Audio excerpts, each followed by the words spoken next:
Subscribe to our YouTube channel and press the bell icon to get the latest updates. नमस्कार, मैं पिंटू सिंह यादव आप सभी का स्वागत करते हैं न्यूज़ लाइव में। चलिए आज हम बात करेंगे जिस तरीके से मध्य प्रदेश की राजनीति में जो सियासत तेज हो गई है, क्योंकि अब यहाँ पे उपचुनाव होने वाले हैं और उपचुनाव के लेकर बीजेपी और कांग्रेस दोनों पार्टियां जो है तैयारी में जुट गई है। और अब देखते हैं कि उपचुनाव में किसकी जीत होती है, कांग्रेस सरकार फिर से बना पाती है या फिर शिवराज सरकार अपनी सरकार बचा पाती है। लेकिन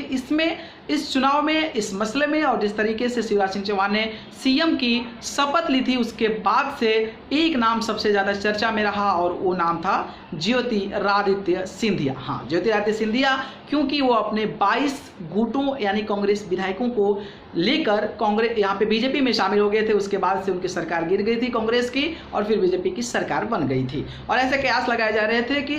जो ज्योतिरादित्य सिंधिया हैं उनको बीजेपी राज्यसभा से सांसद करेगी और फिर जो है केंद्र में मंत्री बनाएगी। और शायद डील हुई होगी, क्योंकि इतना बड़ा फैसला एक सरकार को गिरा देना ये कहीं ना कहीं मैटर करता है और मैनर रखता है। ठीक है, इसको लेकर सरगर्मी तेज हो गई है। ठीक है, जिस तरीके से अगर हम बात करें, अब जो है राजनीति इसलिए तेज हो गई है क्योंकि अब जो है चुनाव राज्यसभा के होने वाले हैं और इसके बाद से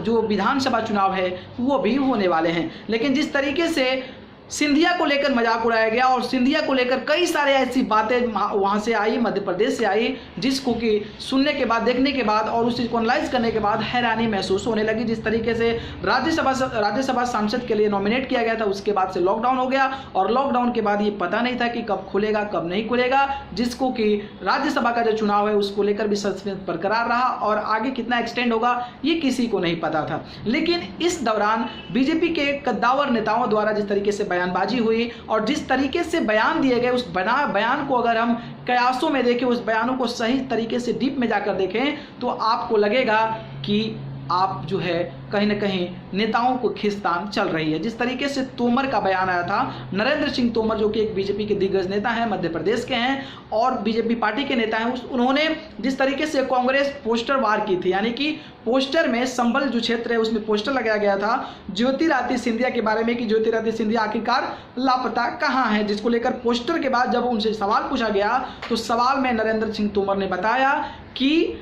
वो थोड़ा कोई प्रत्याशी हैं या फिर कोई ऐसे बड़े नेता थोड़ा ना है, लाइक कोई ऐसा जीते हुए कैंडिडेट नहीं है, ना ही हमारे बीजेपी के कैंडिडेट हैं जिनको कि हम लेकर कुछ चीज़ें कहें। इसको लेकर ये राजनीति तेज हो गई थी क्योंकि कांग्रेस वाले लोग कह रहे थे, कांग्रेस के लोग कह रहे थे कि क्या अब ज्योतिरादित्य सिंधिया का कोई औकात नहीं है, कोई अस्तित्व तो नहीं है बीजेपी में, जिस तरीके से ऐसे बयान दिए जाते। क्योंकि ऑब्वियसली है कि इतने बड़े नेता द्वारा, इतने बड़े दिग्गज के नेता द्वारा ज्योतिरादित्य सिंधिया को लेकर ऐसे बयान दिया जाना कहीं ना कहीं ये दिखाता है कि आपकी जो रिस्पेक्ट, आपकी जो वैल्यू है और आपकी जो पकड़ है वो कहीं ना कहीं पार्टी में कमजोर पड़ गई है। उसको लेकर काफी ज्यादा बवाल मचा था और कांग्रेस कहीं ना कहीं बीजेपी को वहां पे खेलती नजर आई थी। दूसरी बात करें, जब मोदी 2.0 का कार्यकाल 1 साल पूरा हो गया, 1 साल पूरा होने के बाद बीजेपी में कई जगह क्षेत्रों में जो है पोस्टर लगाया गया जिसमें कि ज्योतिरादित्य सिंधिया का नाम एकदम गायब था। मतलब उनका पोस्टर में नाम ही नहीं था, ना ही फोटो था। तो इसको लेकर भी कयास लगाया जा रहा था कि ज्योतिरादित्य सिंधिया का आखिरकार बीजेपी में अस्तित्व तो क्या है, जिसको लेकर कांग्रेस पार्टी ने बीजेपी को जबरदस्त तरीके से घेरा और बहुत सारे ऐसे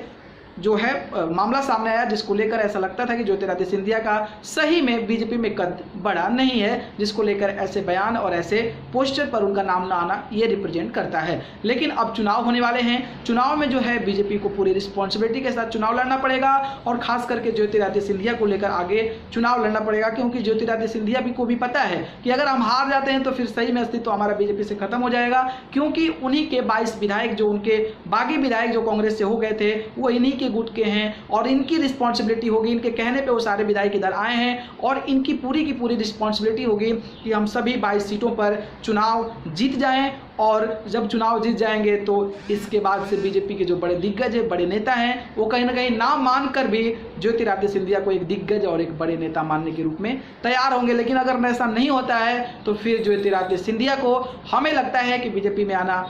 मतलब कुछ फ़ायदा नहीं है और वो हो सकता है कि ना घर के रहे ना घाट के, ऐसी संभावनाएं उत्पन्न हो सकती है कांग्रेस की और बीजेपी की राजनीति में, मध्य प्रदेश की राजनीति में। अगर ये वीडियो पसंद आए तो वीडियो को लाइक कमेंट शेयर करें। आपकी क्या प्रतिक्रिया है ज्योतिरादित्य सिंधिया को लेकर, जिस तरीके से कांग्रेस से निकल कर यानी कि कांग्रेस से इस्तीफा देकर वो बीजेपी में आ गए थे, इसको लेकर आपके मन में क्या विचार प्रकट होता है आप मुझे नीचे कमेंट बॉक्स में जरूर बताएं। अगर वीडियो पसंद आए तो वीडियो को लाइक कमेंट शेयर करें और इस चैनल को पसंद करते हैं तो सब्सक्राइब कर जरूर जुड़ें। आप सभी को धन्यवाद,